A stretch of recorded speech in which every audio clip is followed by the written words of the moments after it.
I'm doing my sacrum and coccyx, before I even do anything with the patient, I like to put my angle on there first and align to my receptor to make sure I've got that all together. And you can use a smaller receptor because it's such a small area. The sacrum's about the size of your hand. So you could use a 10 by 12 if they have a small one, or if you only have the large one, just make sure that you're collimating. So let's start this one.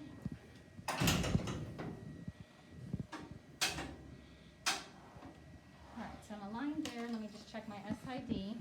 So don't forget to check your SID. Okay, and then I want to make sure I'm centering to my orange track.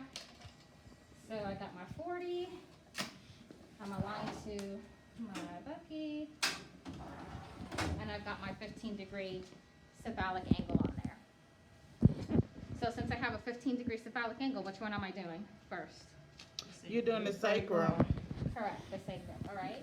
So I want to make sure my patient's on the center of the table. So I feel like her legs are a little bit more towards the right. So bring your legs towards me a little bit. And you're just going to go to the midline of her body, okay? So I'm going to palpate for her ASIS, which is right here. And I'm going to go down an inch below that. Push yourself down there, guys. So about an inch below that. And then I'm coming midline, all right? And then I'm going to collimate. Because remember, it's really small. From this angle, maybe like a half an inch. Not in the midline? Yeah.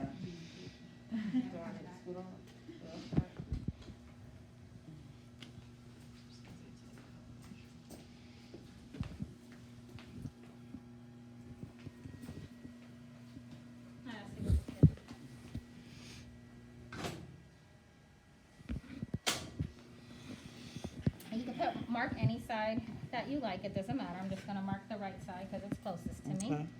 And that would be your AP sacrum. All right, so pretty simple. For your coccyx, and when they order these, they typically will order it together. They're not just going to order like a sacrum and then just a coccyx. It's always going to be a sacrum and coccyx together. So now I'm going to go the opposite direction towards the toes, 10 degrees.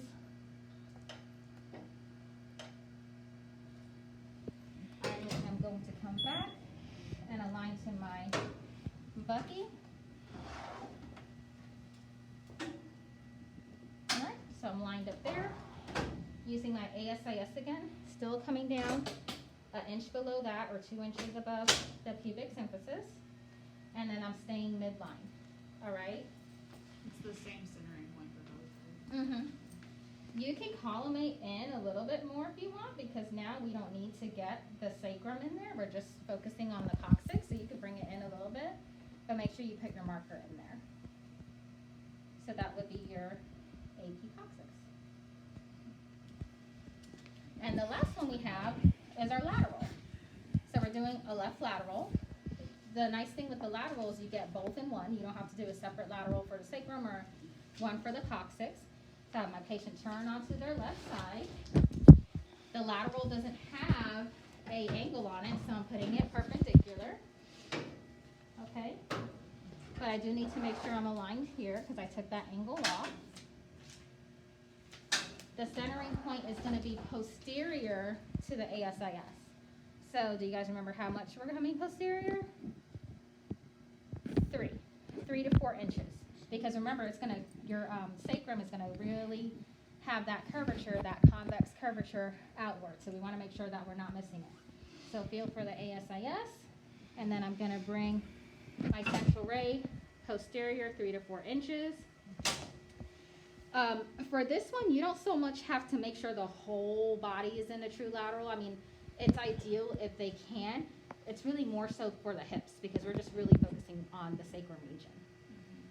And then you want to make sure you can bring your collimation in this way a little bit and then just open it up so you make sure you get the top of the sacrum and all the way down to the inferior aspect of the coccyx. Okay. Would it be beneficial to like turn the two? Yeah, you'll see they do like that to kind of go in alignment with the bony anatomy. So you could definitely do that. And then marker, I always like to put my marker in the front or on the anterior aspect, because remember the curve is coming this way, so I know for sure it's going to be out of the way. So that's your lateral sacrum. So that's it. Because last week we did all the lumbar, okay?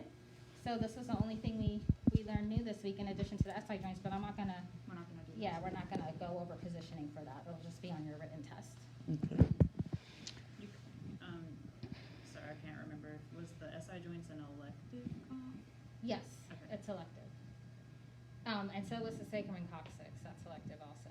Okay. But all parts of the spine is mandatory. So your cervical, your thoracic, your lumbar are all mandatory, and then you have to do a mandatory cross table lateral spine, and it could be on any vertebra.